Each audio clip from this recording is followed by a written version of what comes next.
Is Tuesday 10th of December 2013, and this is a preview of a video that I've been working on, further exposing DarkSkyWatcher74, TreeOfMight, Wake Up America, and his videos of 4 satellites which he now claims are anything but ordinary geosynchronous communication satellites. This is the video that he doesn't want you to see, or at least it's a preview to the video. We're going to look at some audio clips in this video which will be further featured in the final video.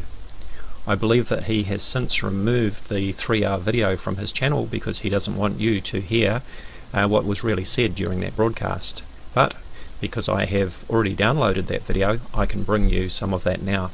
Let's have a listen to clips in this audio. This is the audio in Audacity, and the timeline reflects the same timeline that was in the original almost 3-hour video. So we're starting here at 14 minutes and 3 seconds. Let me play some of the video. You want me to put my lens cap on, dude? Hold on, Daz. I'm gonna lock onto the star field, bro, and I'm gonna let these things fly through the star field. Is that good for you, bro? Now, the reason that I asked DarkSkyWatcher74 to put his lens cap on was because I was surprised how incredibly accurate his telescope was tracking these 4 objects. Even with a well set up telescope, you normally see a little bit of drift, but these objects didn't seem to be moving at all. As he explained, he was locked onto these objects, but they weren't moving at all, and I did wonder if they were hot pixels in his camera. By putting the lens cap on, that would prove whether the objects were real or not. But anyway, he changed the tracking and he was able to prove that these objects were indeed real. As it turns out, the reason why the tracking seemed to be so incredibly precise was because he had in fact turned his tracking off. These were geostationary objects that were not moving in the sky at all, and by turning off the tracking, it meant that the objects appeared to be completely stationary, except of course when he adjusted his telescope up and down or left and right. Let's hear some more audio from the video. I'm sorry, Daz. I'm sorry that you think I'm like some bullshit astronomer dude on YouTube or whatever, bro, but I do know how to operate my scope. I do know what the hell I'm doing, contrary to what you believe, dude. And just because I don't come out there and get all technical and try and impress people with a bunch of big words and all kinds of bullshit doesn't mean I don't know what I'm doing, man. So if you find it hard to believe that I'm tracking this shit so accurately, dude, then welcome to reality, bro, because there it is. Now let's hear some more lies from DarkSkyWatcher74 as he claims that he was tracking these objects when in fact he had turned the tracking off on his telescope. No, I'm locking onto the objects and I'm tracking the same speed as the objects. If I don't keep up on the controller, then everything's going to slow down the way it is now, and then the star field's going to lock on and the objects are going to start to move the way that they're starting to appear on your screen right now. But if I give my telescope a little nudge, right, if I do this just right, and I finesse it just right, like it's a woman, right, and I treat her right, then we're going to lock on like Donkey Kong. And there she blows, right there, guys. Now we got the star field flying and we're tracking the objects at the same pace. Let me try and move them back a bit and center them, though. Again, as I've already shown in my first 2 videos, and I will be showing in my next one, I will be demonstrating the fact that DarkSkyWatcher74's telescope's tracking was actually turned off and he was aimed at 4 geostationary objects in the sky that do not move. He is lying about tracking these objects. Let's hear DarkSkyWatcher's next response to me in the video. Well, dude, there's no need for you to come up in my room and tell me some stupid shit like, I can't believe you're tracking so accurately, dude, put your lens cap on. Just kick back, enjoy the show, dude, and if you can identify these things, Daz, please do, bro, because this is something I want to identify. If these are satellites that I'm tracking right here, I would like to know if they're satellites. If these are labeled objects, I would like to know which labeled objects they are. This is a serious moment, right? I don't have time to be putting my lens cap on right now, dude, because I'm trying to track something. In his latest video, DarkSkyWatcher has made this statement in the introduction to his video. He says, "These are not geosatellites as someone out there wants you to believe. The coordinates given during the chase sequence do not match up with any of the satellites given by the shill that claims to have identified them. When I call out 48 degrees, do not try to show me a satellite riding at 114 degrees and say that is what I am looking at. I call BS." In the audio of this video, and in images in the next video, I will be demonstrating without any doubt that we were tracking the same objects, and that they were in fact at 48 degrees as DarkSkyWatcher has claimed here. They were not at 114 degrees as he suggests. Let's hear some more audio from DarkSkyWatcher74's video. I mean, I would just really like to get these identified, dude. If I was kind of breezing through Starry Night, I just put it in the other day, dude. I'm really not too familiar with it, but I'm not seeing anything on my Stellarium, dude. So, I mean, honestly, if you can find something, bro, in your Starry Night, or on any of the websites you got, man, please do, and please update us in the chat log, Daz. I would really appreciate it, and I know that you know which websites to go to above anybody else that's in my chat log here. So if you can do that, if you could do something like that, bro, I would really appreciate it. So here we now have DarkSkyWatcher74 singing my praises and saying that if anybody else can do it, that I would be able to do it, and he's invited me to try and identify these satellites. Let's see how we go with that. At 19 minutes 15 seconds into the video, DarkSkyWatcher gives us some coordinates. Let's have a listen. Right now I am at 48 degrees by 169. Now that's quite important for us to remember that. He's at 48 degrees by 169 degrees. That's 48 degrees above the horizon, 169 degrees azimuth or on the horizon from north.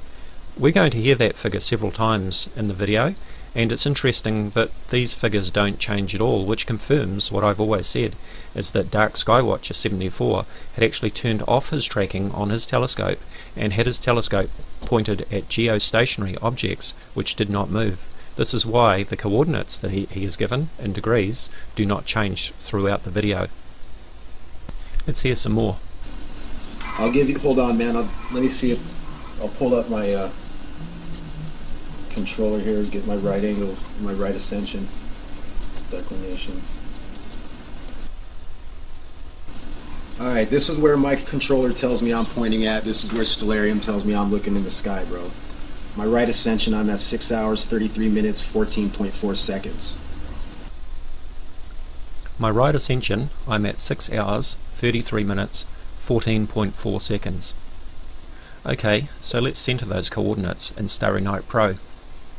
This is the equatorial J2000 right ascension and declination.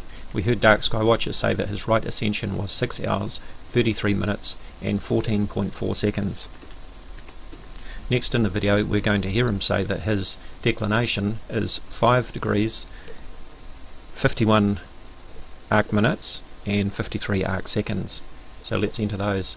I noticed that although he said 5 degrees, he was actually incorrect. It was minus 5 degrees, something that is easy to overlook. So let's center on those coordinates and see how our view changes. Okay, that's going to zoom out. Then I'm going to have to zoom back in again. Now this red box is the approximate field of view of DarkSkyWatcher74's camera. This green circle, I'll just back that out a little bit, as you can see is a 1 degree diameter, so that gives you an idea of the field of view that we're looking at.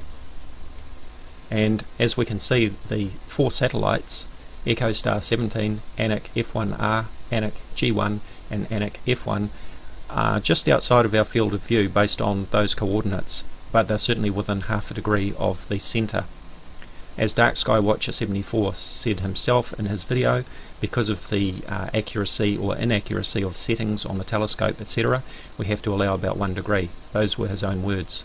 So here is 1 degree. I'm going to move that down, and those satellites are now in our box. I moved that about 1/4 of 1 degree. As we can see, I've got the right ascension and declination data up for the Anik F1R satellite, which is this one here. If we look at the box here, we can see Anik F1R, we can see the position in the sky, we can see the right ascension and declination J2000 data, and what do we see? 6 hours 33, 14.4 seconds, which is exactly what DarkSkyWatcher had said.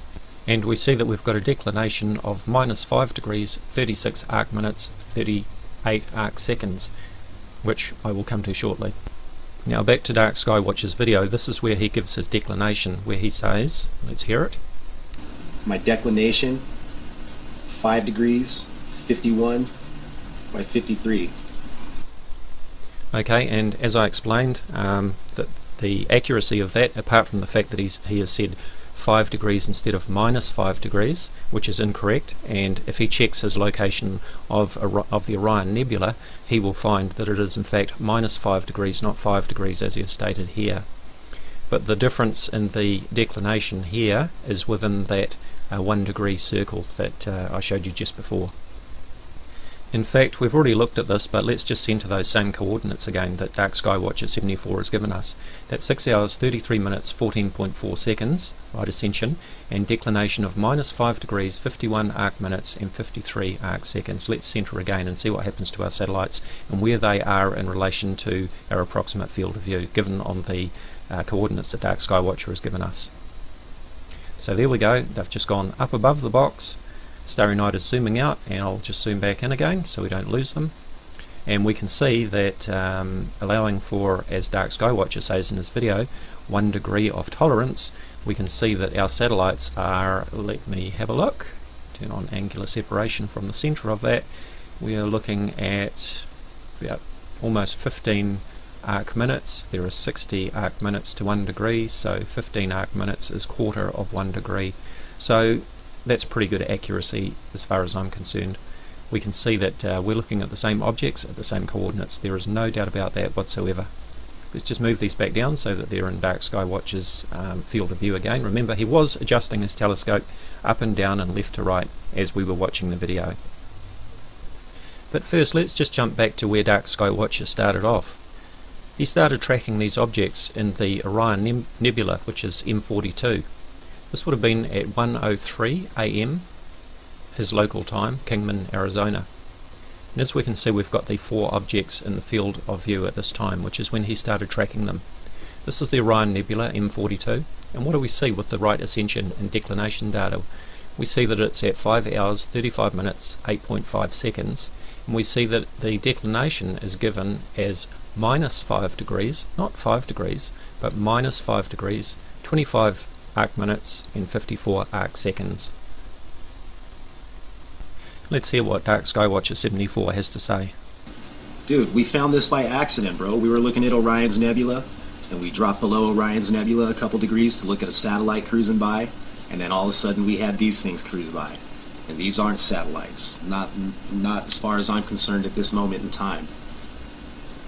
I don't know of satellites that travel in clusters like that. It's just too close to have multi-million-dollar objects put into orbit with each other. I just don't believe that they do it. I've never heard of it. If they do it, I've just never heard of it. Well, I just guess this goes to show of DarkSkyWatcher74's inexperience. As I've said to him before, he really needs to take advice from other more experienced astronomers who know a little bit more than him. And in fact, I did speak to him about 3 weeks ago on Facebook Skype, when he had been tracking some other similar objects another time, and I did positively identify those objects for him as well, which he accepted. Now, if he's saying that he doesn't know about these things, then it is because he is not experienced as an astronomer and he has just not learned these things. Let's hear what else he has to say. We are now 30 minutes into his video, and it's interesting to hear that he says that these objects are still staying at 48 degrees. I have no idea where they're going. They're staying at 48 degrees, and they're moving from south to east. No, they're not moving from south to east. They're actually staying exactly in the same place in the sky because they are geostationary satellites, and geostationary satellites don't move. They stay in the same place. That is why your satellite dish on the side of your house doesn't move.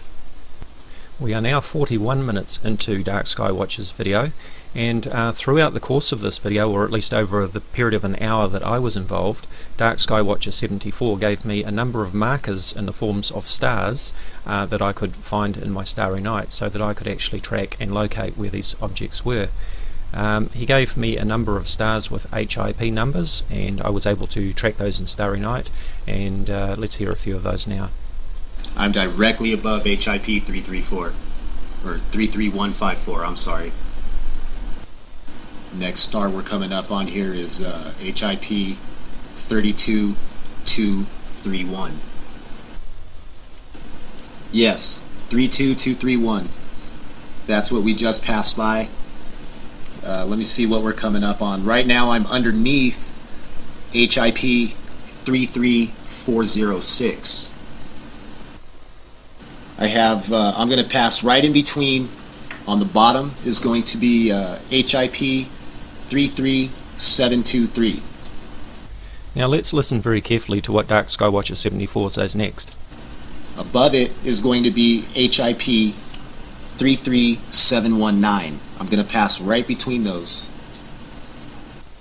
DarkSkyWatcher just told us that we're going to pass directly between HIP 33719 and HIP 33723. And where are our satellites?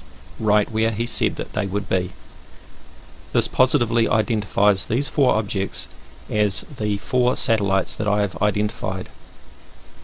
Now I don't want to make this video too long. It's already much longer than I'd hoped to start with. It was supposed to be a brief outline. But we've already seen that DarkSkyWatcher74 has given us a number of markers in the video of stars, and there are a lot more than what I've shown you already. I'll show these in the longer version of the video in case anybody wants to check them out. But finally, let's hear DarkSkyWatcher summing things up. It just passed HIP 34793. But if we got these identified with those satellites that Daz just gave us up, then that wraps that up. We got them identified. Yeah, that's what I was saying. They had to be in geo orbit if they're cruising like this, if I'm able to track them like this. Once again, as I said before, DarkSkyWatcher74 isn't tracking these objects at all. He simply turned off the tracking on his telescope and allowed the stars in the background to trail behind. As I've already explained, this is a geosynchronous satellite, or 4 of them, and they don't move their position. As for DarkSkyWatcher's more recent videos, where he's been showing them changing their position slightly, and he even claims that one attempted to do a docking maneuver, this is simply explained by the fact that these satellites, like any object in orbit, is not in a perfectly circular orbit, it's in an elliptical orbit, and this means that sometimes the satellite is higher, sometimes it is lower. This is known as perigee at its closest point and apogee at its furthest point, and this is why they seem to be slightly changing their positions, because in fact the distances from Earth to satellite is in fact changing, and because of the vantage point the angles will change, and that's what we're seeing in his video. Let's hear a few more sound bites from DarkSkyWatcher before we go. Thanks, Daz. I really do appreciate it, bro. I really do appreciate it, man.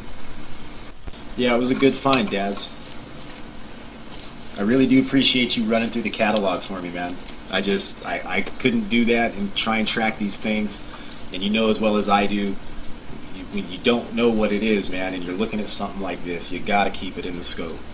You know, I didn't have time to try and do all that with catalogs. And in this clip we hear DarkSkyWatcher74 commenting on the accuracy or tolerances in the telescope and how close my figures were, and confirming that I had actually identified them. I mean, we're off. We're barely off, but that's just the way it is when you're going from a controller into a Stellarium program or your Starry Night.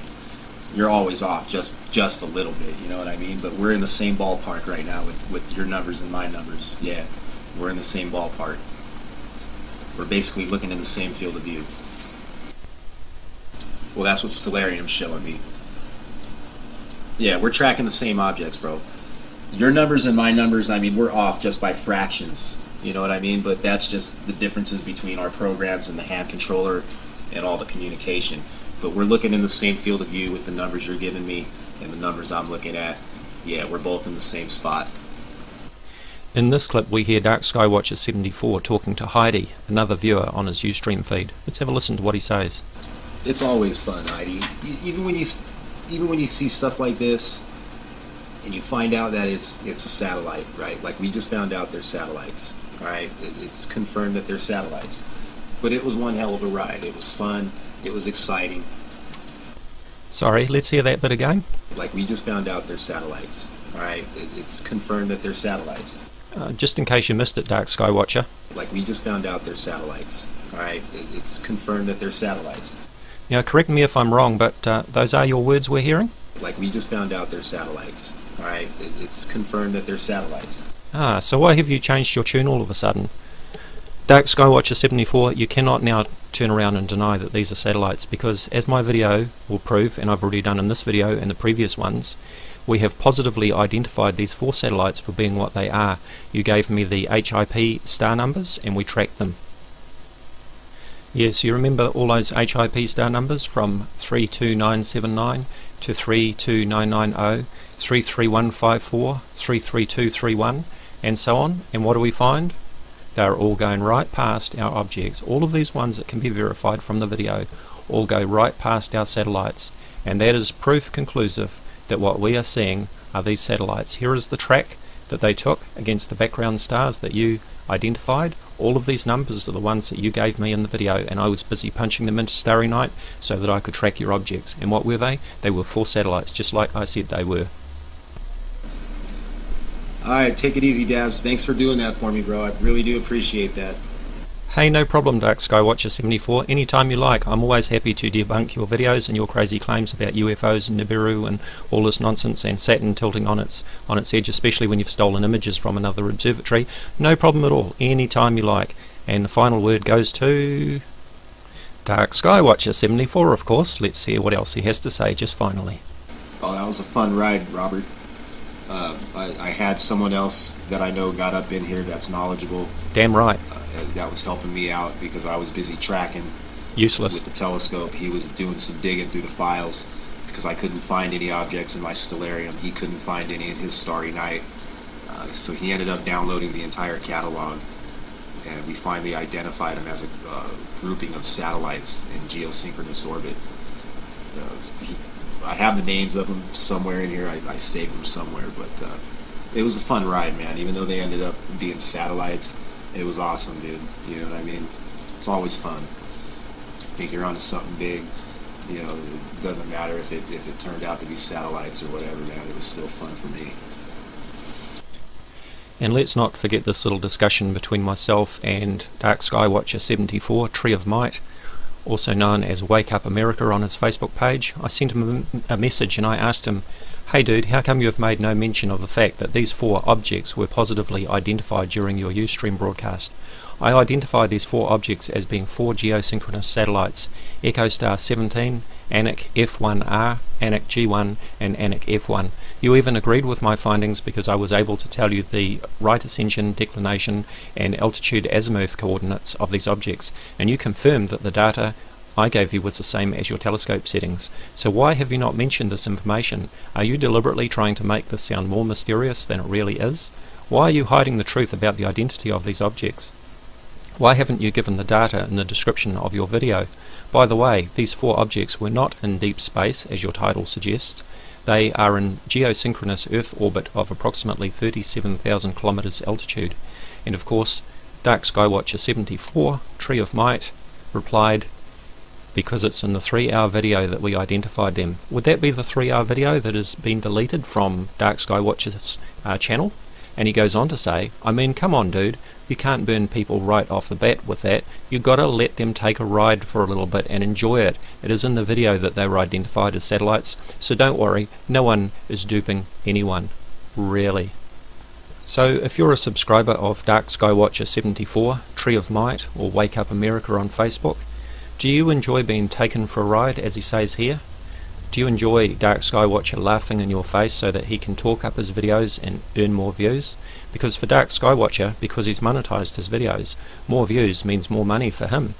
And we know that he's got a PayPal button on his Ustream channel and on his YouTube channel because he wants to buy more gear. So he's laughing in your face, and he's laughing all the way to the bank by talking up these videos and making them into things that they're not, just so that he can get more views. If I was a subscriber of DarkSkyWatcher74, TreeOfMight, I think I would be rethinking my support of him, knowing that he has lied to me. Alright, take it easy, Daz. Thanks for doing that for me, bro. I really do appreciate that. You're welcome. Anytime, bro. Anytime. As always, do check out my Facebook discussion page, Voices of Reason to Explain X or VORTEX. You'll find a link in the description area. Thank you for watching.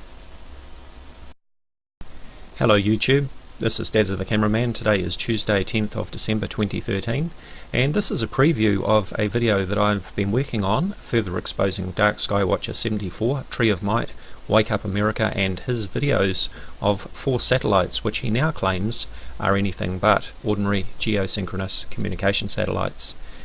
This is the video that he doesn't want you to see, or at least it's a preview to the video. We're going to look at some audio clips in this video which will be further featured in the final video.